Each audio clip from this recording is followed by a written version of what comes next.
నేను ఇప్పుడు చైనాలో ఉన్నాను. మీరు ఇక్కడ చూస్తే కనుక ప్రజలు హ్యాపీగా ఉన్నారు. ఏ జబ్బులు రొచ్చులు లేవు. చక్కగా ఎవరి పనులు వాళ్ళు చేసుకుంటున్నారు, హ్యాపీగా ఉంటున్నారు.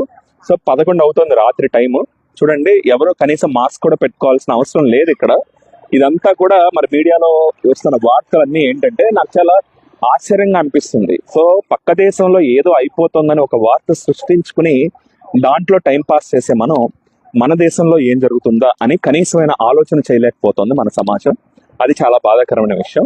ఇక్కడ గడిచిన 1 సంవత్సరంగా మనం చూసుకున్నా కూడా ఒక 2 నెలలు ఒక రకంగా, 2 నెలలు ఒక రకంగా, 2 నెలలు ఒక రకంగా రకరకాలుగా ప్రజలు ఇబ్బంది పడుతున్నారు. కొన్నాళ్ళేమో కాళ్ళు వాసిపోయి రకరకాల జ్వరాలు వచ్చినాయి, కొన్నాళ్ళేమో డెంగ్యూ కాకుండా ప్లేట్లెట్లు పడిపోయినాయి, కొన్నాళ్ళేమో పెద్ద వయసు వాళ్ళందరికీ కూడా హార్ట్ వీక్ అయిపోయింది, సడన్ గా అలా చనిపోయారు. ఆ తర్వాత యంగ్స్టర్స్ కొంతమంది, సో వయసులో ఉన్న ఆడవాళ్ళు రక్తం చిక్కబడిపోయి సడన్ హార్ట్ అటాక్ లో చచ్చిపోవడం, లేదా యంగ్స్టర్స్ మొన్న అక్టోబర్ సీజన్ లో చూసుకుంటే కనుక 1-2 నెలల పాటు యంగ్స్టర్స్ సడన్ గా హార్ట్ అటాక్ లో చచ్చిపోవటం, ఇదంతా ఏదో లింక్ ఉంది.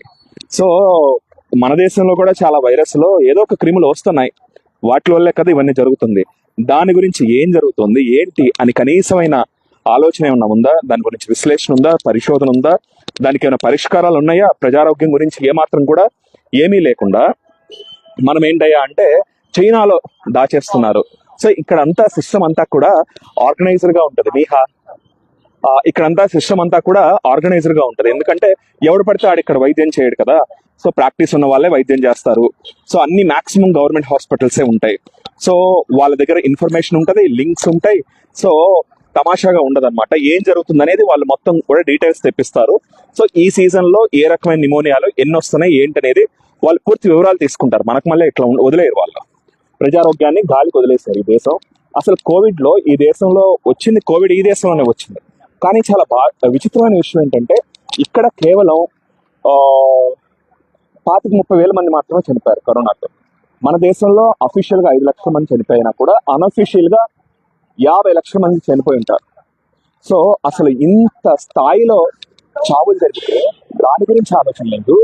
ఈ చావుల తర్వాత ఎందుకు చచ్చిపోతున్నారో తెలియదు. చిన్న వయసు వాళ్ళు ఎంత బాధ ఉంటుందండి. 25-30 ఏళ్ళ పిల్లలు లేదా ఒక 30-40 ఏళ్ళ ఆడవాళ్ళు హార్ట్ అటాక్ లో చచ్చిపోవటం ఏంటి?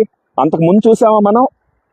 ఈ కోవిడ్ తర్వాత ఎందుకు ఇలా జరుగుతుంది దాని గురించి ఏమాత్రం కూడా మనం ఆలోచన చేయకుండా ఏదన్నా అంటే అది కారణం కాదు, ఇది కారణం కాదు, ఏంటో మరి ఏది కారణమో అది చెప్పరు.